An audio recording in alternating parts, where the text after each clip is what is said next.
Satu truk. Tiap bulan dia duduk begini bisa kegaji 40 sampai 50 juta cuman jualan karcis.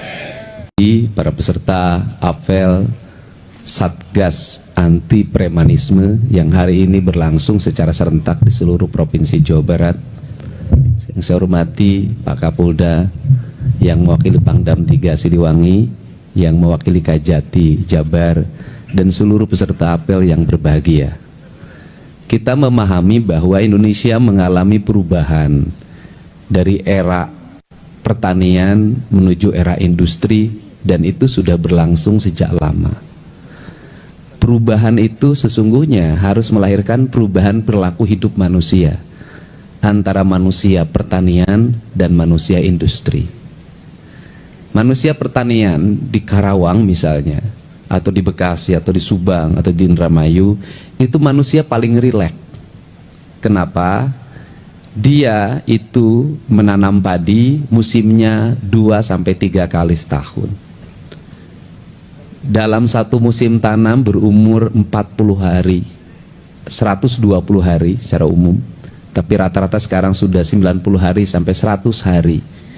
Itu mereka bekerja secara optimal itu hanya 30 hari.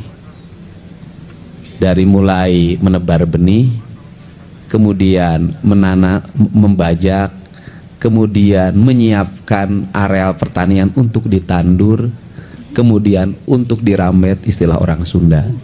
Setelah itu dipupuk, dan hari ke-30 itu sudah hari santai. Setelah 1 bulan padi itu sudah hari santai. Mereka bisa duduk dengan tenang, dengan nyaman, bari ngagere celi, make daun, make bulu hayam, sambil main gapleh mungkin di rumah. Tenang sekali hidupnya. Dan di balik itu mereka mendapatkan aspek-aspek ekonomi tambahan. Ngambil belut, ngambil tutut, kemudian panen petei, kemudian juga nebang bambu, terus mutarnya, memang hidupnya tenang. Tetapi aspek industri tidak ada yang seperti itu. Orang harus secara rutin bangun pagi, pulang sore, bangun pagi, pulang sore, tambah lembur. Siang dan malam sudah tidak ada dalam siklus. Karena ada yang jam shiftnya masuk jam 10 malam, ada yang jam shiftnya masuk jam 3 dini hari. Sebuah siklus yang dimana manusia menjadi bagian dari produksi, manusia bagian dari industri. Setiap hari orang dia mengalami ketegangan karena dia harus berproduksi, mengejar target, harus jelas quality controlnya. Setelah itu quality control harus jelas pasarnya. Setelah pasar harus dipastikan barang keluar dari perusahaan dalam keadaan baik. Kemudian masuk kontainer, masuk ke pelabuhan, di perjalanan harus melewati badai, harus sampai tepat waktu pada tujuannya, dan harus dipastikan barangnya diterima. Satu kancing saja beda, itu bisa satu kontainer balik lagi. Itulah kejamnya dunia industri. Karena kejamnya dunia industri harus melahirkan masyarakat yang berpikir produksi. Tidak boleh ada yang nganggur. Karena tidak boleh ada yang nganggur, maka orang harus terlibat dengan proses produksi. Ukurannya adalah profesionalisme dan kepastian. Nah, dalam siklus seperti ini, banyak di antara kita, di lingkungan kita, itu belum masuk dalam siklus itu.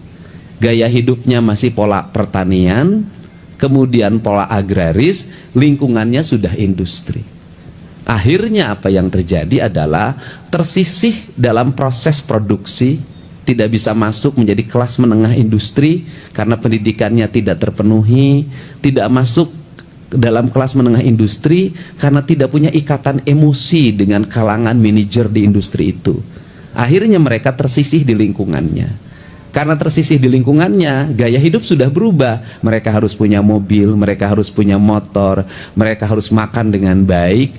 Nah, maka kita seringkali di antara kita mengkonsolidir diri untuk menjadi kelas baru. Karena kelas baru, maka yang digunakan adalah logika kekuatan, bukan kekuatan logika. Jadi kalau industri adalah yang digunakan adalah kekuatan logika. Nah, kalau yang kalah dalam industri, maka yang digunakan logika kekuatan. Yang satu-satunya cara untuk bagaimana membangun bergain dengan industri adalah dengan membangun logika kekuatan. Nah, orang industri itu saya paham, dia pengen tenang, pengen nyaman, tidak mau terganggu. Maka dia sangat kompromi terhadap hal yang seperti ini. Daripada riweuh, ya sudah diakomodir. Karena daripada riweuh diakomodir, makin lama makin membesar, dan akhirnya menjadi kekuatan yang besar. Ketika kekuatan yang besar, maka dunia industri mendapat tawaran baru. Di tempat saya, tanahnya lebih murah, pajaknya lebih rendah. Di tempat saya lebih nyaman, jaminannya lebih nyaman. Maka orang industri mulai berpikir lagi kalkulasi ekonomi. Daripada di tempat ini riweuh, sudah pajaknya tinggi, di luar pajak ada pajak-pajak lagi yang itu diatur dalam berbagai aturan yang sebenarnya bertentangan dengan undang-undang. Maka orang industri pergi dan lari. Kalau orang industri sudah pergi lari ke tempat lain, maka di daerah tersebut tanahnya sudah tidak subur, jumlah orang sudah sangat banyak, kontrakan tidak ada yang laku, pedagang sudah tidak laku, maka terjadi kebangkrutan lingkungan. Saya tuh ngalamin dari orang-orang kaya di kalangan industri, saya sampai bungkusin beras 5 kiloan tiap hari saya kirimin. Untuk apa? Untuk mereka tidak jangan sampai tidak makan, mereka harus makan. Ini yang terjadi. Ini problem. Nah, kenapa saya menyoroti ini? Ini harus diselesaikan karena dalam jangka panjang ini bisa membangkrutkan premanisme itu.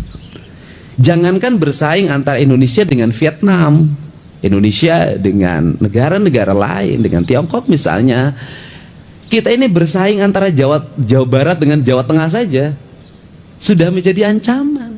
Kenapa? Masuk Jawa Tengah, Kendal, tanahnya dibuka oleh Pak Jokowi waktu itu adalah tanah milik negara, perusahaan, dibuka menjadi kawasan industri, jelas dong sewa tanahnya pasti rendah. Kemudian akses misalnya terhadap Pelabuhan Semarangnya lebih dekat, kemudian upahnya lebih rendah, masyarakatnya lebih jauh, lebih arif dari sisi lingkungan, dekat larinya. Nah, untuk itu kan tidak boleh Jawa Barat mengalami kesuraman karena mismanagement pengelolaan lingkungan. Maka orang harus disadarkan. Maka saya membuat tahapan itu tidak sembarangan.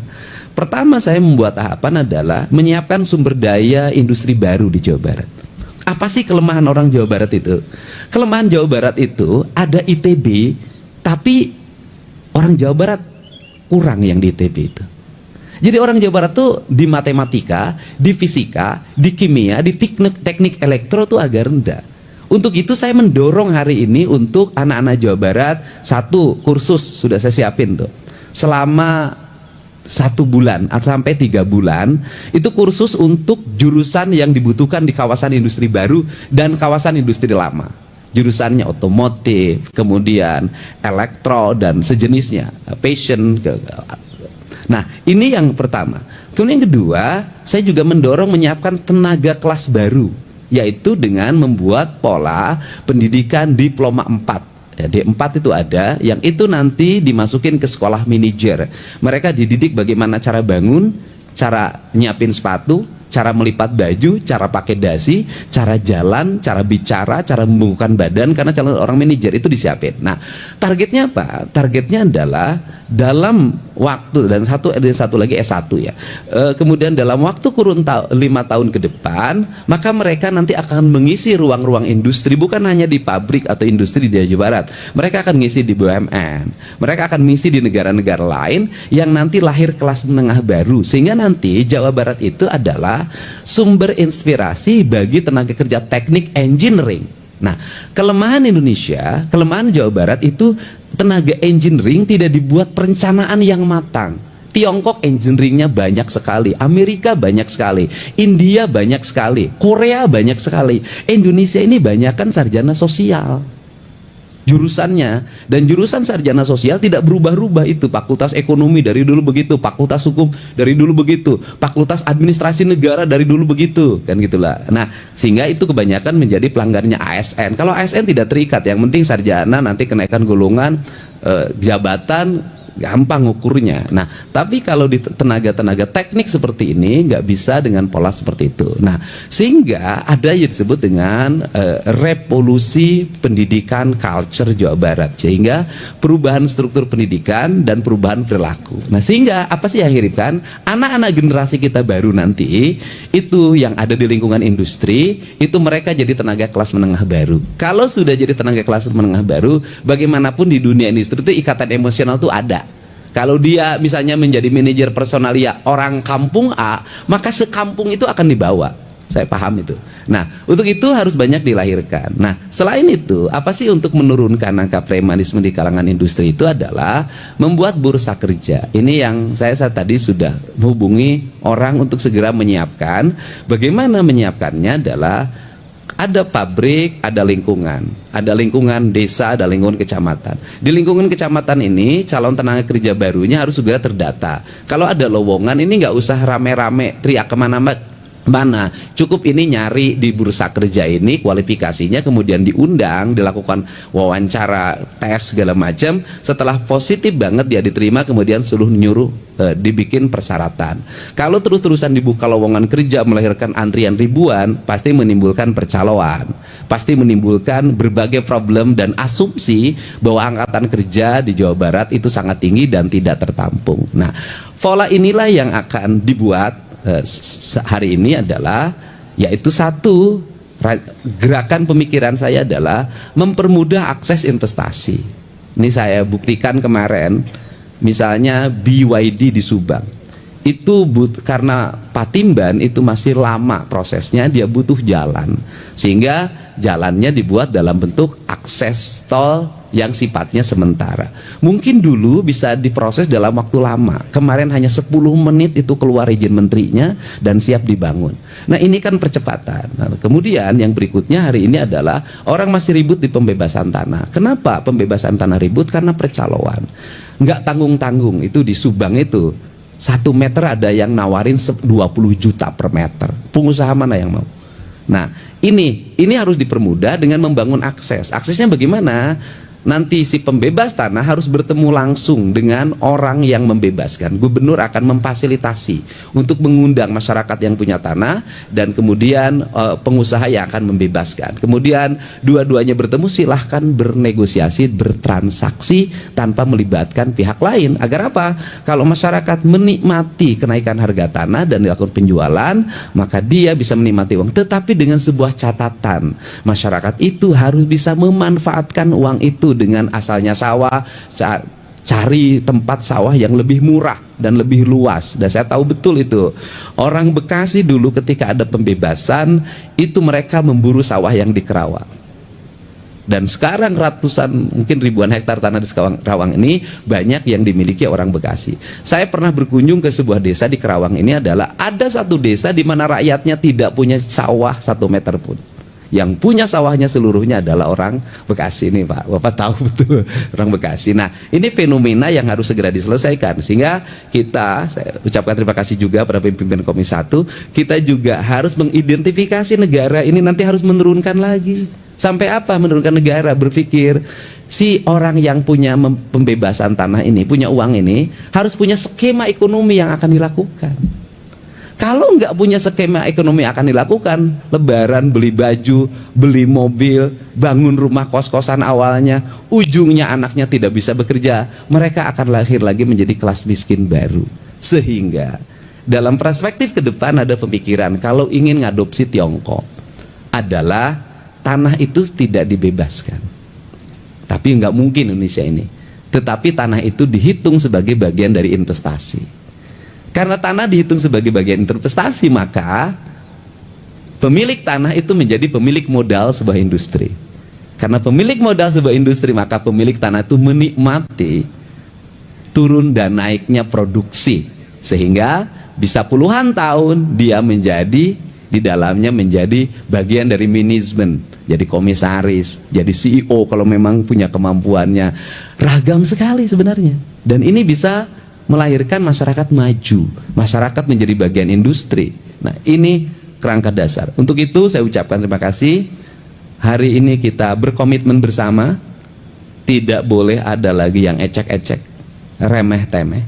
Tetapi saya katakan remeh-temeh minta THR ke pabrik, ngajuin proposal ke pabrik. Kalau pabrik itu menjadi tumpahan kemarahan, tidak ngasih, dikejar, tidak ngasih, didemo, tenaga kerja ditekan, ini ditekan, stres. Tetapi pemerintah juga harus arif, artinya bahwa penduduk setempat, warga setempat harus menjadi bagian prioritas. Bagaimana skemanya? Skemanya adalah keadilan distribusi pembangunan. Pabrik melahirkan pajak. Sekarang ini walaupun pabriknya di Karawang, kalau kantor pusatnya di Jakarta, bagi hasil pajak PPh-nya di Jakarta. Saya lagi mengupayakan agar coba seluruh perusahaan-perusahaan yang berdomisili di Jawa Barat itu NPWP-nya Jawa Barat deh. Setelah itu mobil yang beredar di lingkungan pabrik ini, mobil bus segala macam, truk, semuanya Jakarta. Jalannya tidak diinjak, tidak kebagian polusi, tidak kebagian kecelakaan lalu lintas, tapi Jakarta menikmati dana bagi hasil pajak kendaraan bermotor dengan jumlah besar dalam setiap tahun. Kan ini harus segera diluruskan. Nah, apa skemanya? Skemanya adalah, Pak Pimpinan Komisi 1, masyarakat sekitar industri nanti setelah ini nanti saya mulai bulan Juni akan merumuskan itu menjadi prioritas dasar pembangunan tahap pertama. Jadi, kalau ada pabrik di sini, pastikan sekolahnya berkelas nasional internasional. Kalau ada pabrik di sini, dipastikan tidak ada rumah rakyat miskin. Kalau ada pabrik di sini, dipastikan masyarakat menikmati sumber air bersih dengan baik. Kalau ada sekolah di sini, maka seluruh rakyatnya harus bisa sekolah S1. Kalau ada pabrik di sini, maka lingkungan masyarakatnya dipastikan tidak ada kekurangan gizi, tidak kekurangan protein, dan dipastikan rakyatnya tidak nganggur. Itu skemanya. Dan ini nggak bisa juga kita nekan premanisme, tetapi sisi lain kita tidak bisa memberikan solusi untuk agar tidak lahir premanisme. Karena cara kerja saya adalah cara kerja selalu mencari akar masalah. Misalnya kalau saya tuh ke Pak Kapolda, kenapa di Garut macet? Saya tidak sibuk ketika nanti macet, tapi apa penyebabnya? Supir angkot, ojek, tukang besak, kusir ando. Bagaimana kalau diliburkan? Harus ada duit. Ya kita cari dong duitnya. Kenapa? Ngeluarkan uang 1 miliar untuk membebaskan kemacetan jauh lebih murah dibandingkan menimbulkan kemacetan, kemarahan, kebencian, opini. Karena ingat, di era sekarang ini kalau lancar, opini akan dikatakan mudik menurun, ekonomi lagi lemah. Kalau macet, pemerintah tuh bisa ngurus mudik-mudik aja, nggak ada benernya. Untuk itu diperlukan siapa yang harus menjadi influencer kita untuk membangun opini? Rakyat yang berkomentar. Kenapa? Kalau ngandarin buzzer, ngandarin elit dalam membangun opini, elit itu kepentingannya, kalau kepentingannya terakomodir, maka yang buruk pun dianggap baik. Tapi kalau kepentingannya tidak terakomodir, yang baik pun dianggap buruk. Maka demokrasi yang terbuka, siapa yang harus memberikan opini? Rakyat. Dari mana rakyat memberikan opini hari ini? Mereka sudah punya kanal media sosial, mereka bisa beropini, mereka bisa nagih, mereka bisa bercerita. Kalau rakyat sudah bercerita, elit nggak akan berdaya. Ini strategi komunikasi. Nah itu, misalnya hari ini Pak Kapolda, Pak Kajati, saya mikirin puncak macet. Di mana macetnya? Tuh Pasar Cipanas. Berapa jumlah angkotnya? Sekitar 700. Ya udah beresin, liburin. Tambah lagi mana? Bogor. Berapa titik? Kata Pak Kapolda 3 titik. Berapa kurang lebih? Sekitar 800 atau 900. Ya kita beresin, liburkan mereka. Jangan hanya kita yang suka libur, mereka juga harus libur, bernikmati bersama keluarganya di rumah. Uangnya ada, mereka akan ngomong, poi ieu mah urang teh pre teu kudu narik. Alhamdulillah setahun boga saminggu, boga 14 poe. Teu narik tapi duit boga. Mereka akan ngomong, benernya pemerintah teh bagir. Itu akan jadi opini yang ikhlas, dan itu akan jadi doa. Nah, ini yang akan dibuat kerangka kerja ini, dan sehingga siklusnya nanti kita berjalan, dan pembelajaran yang tahun sekarang itu akan menjadi pembelajaran untuk tahun depan. Sehingga penyusunan anggaran tahun depan harus memperhitungkan apa yang terjadi pada tahun ini, sehingga siklus pemerintah itu makin sempurna perjalanannya. Untuk itu saya ucapkan terima kasih. Semoga kita semua mendapat perlindungan Allah Subhanahu wa Ta'ala. Dan hari ini juga saya mengucapkan terima kasih pada seluruh jajaran Polda Jabar, Polda Metro Jaya, Kodam 3 Siliwangi, Kodam Jaya, Kejaksaan Tinggi Jawa Barat dan para Kajari semuanya, para Kasipidsus, Kasipidum yang sudah bekerja dengan baik. Tiap malam saya selalu mendapat laporan, karena Pak Kapolda izin saya berakses langsung dengan para Kasatserse. Laporan tentang iya ditangkap, iya ditangkap, iya ditangkap. Tepira satu sopir harus bayar ke dia 50.000 satu truk. Tiap bulan dia duduk begini bisa kegaji 40 sampai 50 juta cuman jualan karcis. Tepira satu titik, berapa titik? Nah, kalau ini dibersihkan, nanti di Jawa Barat menikmati jalannya mulus, rumah-rumah rakyatnya aralus, listriknya menyala, terang, petugasnya ada dalam setiap sudut, masyarakatnya nyaman. Opini akan terbangun sendiri nanti bahwa Jawa Barat adalah provinsi yang paling ramah investasi. Tapi investasinya adalah investasi yang sesungguhnya yang melahirkan regulasi ekonomi. Karena apa? Kelemahan di Jawa Barat, urang Jawa Barat teh babari kaolo, babari katipu, sehingga di Jawa Barat itu banyak sekali korban investasi bodong kan gitu. Itu yang terjadi. Untuk itu saya ucapkan terima kasih. Selamat menjalankan hari raya Idul Fitri 1 Syawal 1446 Hijriah, dan saya juga mengucapkan terima kasih pada seluruh petugas tenaga kesehatan, BPBD, Satuan Polisi Pamong Praja, Polri, TNI, dan seluruhnya yang pada saat orang lain menikmati kebahagiaan bersama keluarga, ngadulag, jalan-jalan belanja, besoknya makan kupat bersama keluarga, ngariung setelah sholat id, bapak, ibu semua yang bertugas tidak menikmati itu. Ada panona selalu melihat ke setiap sudut, takut ada kemacetan, takut ada kejahatan, dan itu menurut saya ibadah terbesar yang dilakukan oleh seorang aparat. Untuk itu saya ucapkan terima kasih. Wallahu muwaffiq ila aqwamit thoriq. Assalamualaikum warahmatullahi wabarakatuh.